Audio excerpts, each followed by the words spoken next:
விழிப்பாயிருந்து ஆண்டவரை தமதாக்கிக் கொள்ளுங்கள். கிறிஸ்து இயேசுவில் பிரியமான சகோதர சகோதரிகளே, நம் ஆண்டவர் இயேசு கிறிஸ்துவின் அன்பும் இரக்கமும் மகிழ்ச்சியும் சமாதானமும் என்றும் உங்களோடு இருப்பதாக. இன்று நாம் திருவருகை காலத்தின் முதல் வாரத்திலே இருக்கின்றோம். வழக்கமாக நம்முடைய ஆண்டிற்கு ஒவ்வொரு ஆண்டிற்கும் புத்தாண்டை கொண்டாடுகிற வழக்கத்தை நாம் கொண்டிருக்கின்றோம். ஆங்கில வருட புத்தாண்டு ஜனவரி 1. அதுபோல தை மாதத்திலே என்ன புத்தாண்டு கொண்டாடுறோம்? தமிழர்கள் புத்தாண்டை கொண்டாடுகின்றோம். இன்று ஒரு புத்தாண்டை கொண்டாடுகிறோம். என்ற புத்தாண்டு? திருவருகை. எதற்காக திருவருகை காலத்தை புத்தாண்டாக நாம் கொண்டாடுகின்றோம்? கிறிஸ்து மண்ணுலகில் பிறப்பதற்காகவா?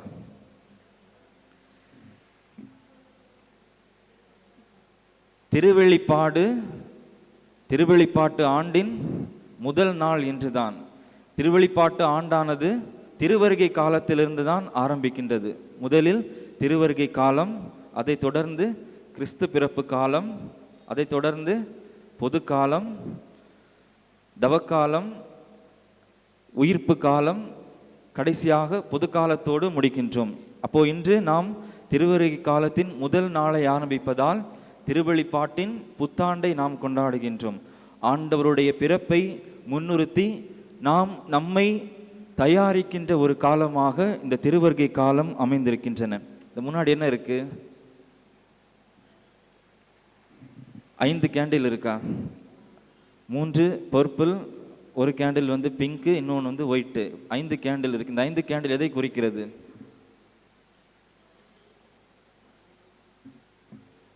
ஒவ்வொரு வாரமும் ஒவ்வொரு கேண்டிலை நாம பற்ற வைப்போம். அப்போ இன்று முதல் வாரம் நம்பிக்கை அல்லது எதிர்நோக்கு என்கிற ஒரு கேண்டிலை நாம கொளுத்திருக்கின்றோம்.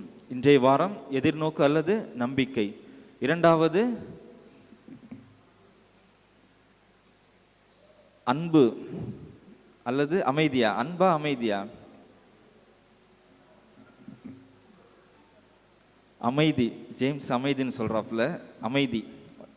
மூன்றாவது பிங்க் கலர் என்ன குறிக்கிறது? மகிழ்ச்சி. அதுக்கு லாட்டின்ல ஒரு வார்த்தை இருக்கிறது, அதாவது லவ்தாத்தே சண்டே. மூன்றாவது வாரம் லவ்தாத்தே சண்டே, அதாவது மகிழ்ச்சியின் வாரம். அப்போ நான் என்ன அணிவாங்க? பர்பிள் அணிகிறதுக்கு பதிலாக பிங்க் கலர் அணிவாங்க. மகிழ்ச்சியை தெரிவிக்கிறது. நாம் ஒவ்வொருவரும் கடவுள் நமக்கு கொடுக்கவிருக்கின்ற மகிழ்ச்சியை நாம் பெற்றுக்கொள்ள வேண்டும் என்பதற்காக மூன்றாவது வாரம் மகிழ்ச்சி. நான்காவது வாரம் அன்பு. அப்படித்தானே? கடைசியில் வெள்ளை ஒரு கேண்டில் இருக்கு. அது என்ன கேண்டில்? வெள்ளை கேண்டில் எதை குறிக்கிறது? கிறிஸ்துவோட பிறப்பை. ஆனால் அந்த வெள்ளை கேண்டிலை நாம பற்ற வைக்கவே மாட்டோம். வருடம் 5 கேண்டில் வைப்போம். ஆனால் அந்த வெள்ளை கேண்டிலை பற்ற வைக்கவே மாட்டோம். ஏன்? எதற்காக? இயேசுவின் பிறப்பே ஒரு ஒளி தான். இருளிலிருந்து நமக்கு ஒளியை கொடுக்கிறதுனால நம்ம அந்த கேண்டிலை பற்ற வைக்கிறது இல்லையா? நல்லா இருக்கு. வேற?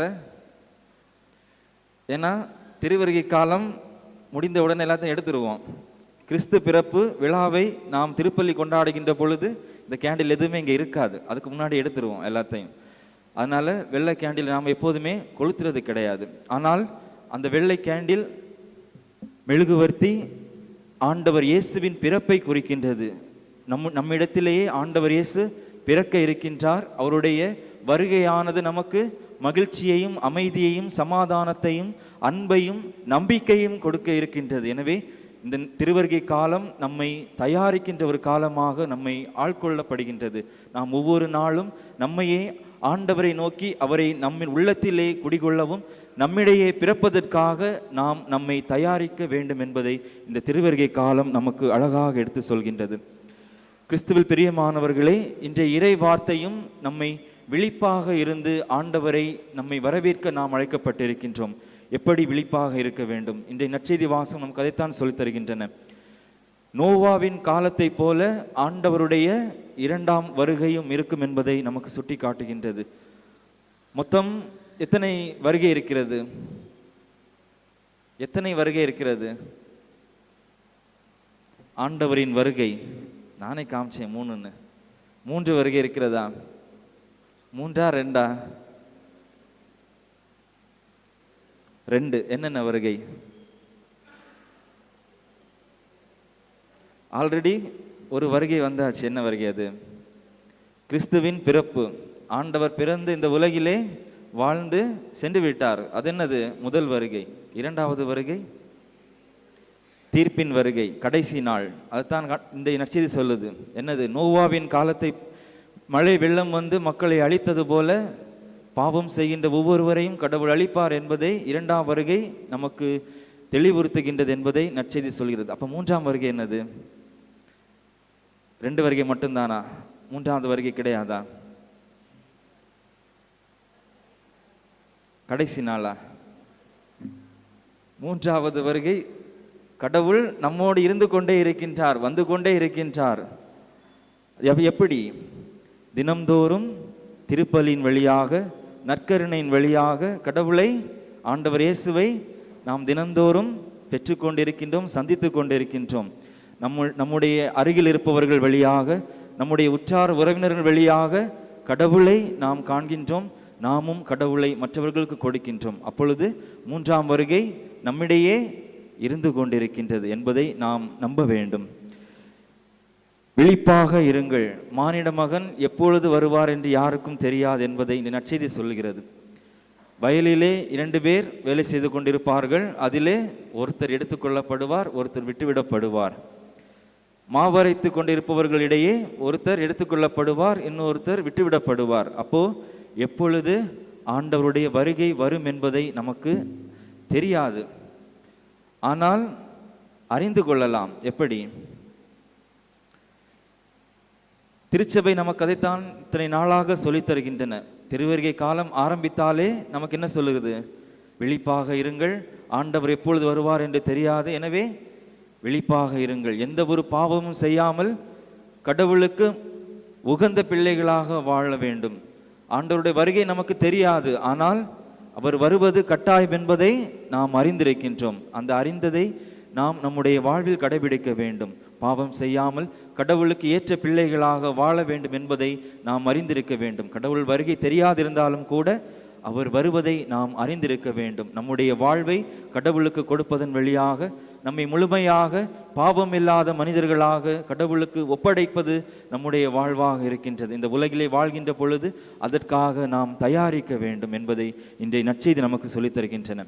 ஆக ஆண்டவருடைய வருகை எப்படி இருக்க வேண்டும் என்பதை அறிந்திருக்கின்ற நாம் அவருடைய வருகையிலே எப்படிப்பட்ட வாழ்க்கையை நாம் பெற வேண்டும் என்பதை இன்றைய முதல் வாசகம் நமக்கு தெளிவாக சொல்லுகின்றன. எசாயா இறைவாக்கினர் என்ன சொல்கிறார்? ஆண்டவருடைய வருகையின் பொழுது அவர் என்ன கொண்டு வருவார்? என்ன கொண்டு வருவார்? அதைத்தான் இந்த 5 கேண்டில் நமக்கு சொல்லுது. மகிழ்ச்சியை கொண்டு வருவார், அமைதியை கொண்டு வருவார், சமாதானத்தை கொண்டு வருவார், அன்பை கொண்டு வருவார்.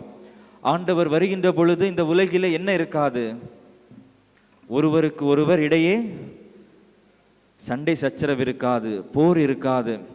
உங்களுடைய ஆயுதங்கள் அனைத்தும் ஆதாயமாகும். அதாவது நீங்கள் அழிப்பதற்கு எடுக்கின்ற வாள்களும் ஆயுதங்களும் உங்கள் வாழ்வை மேம்படுத்தக்கூடிய ஆதாயமாக அமையும் என்பதை எசாயா இறைவாக்கினர் நமக்கு சொல்லித் தருகின்றார்.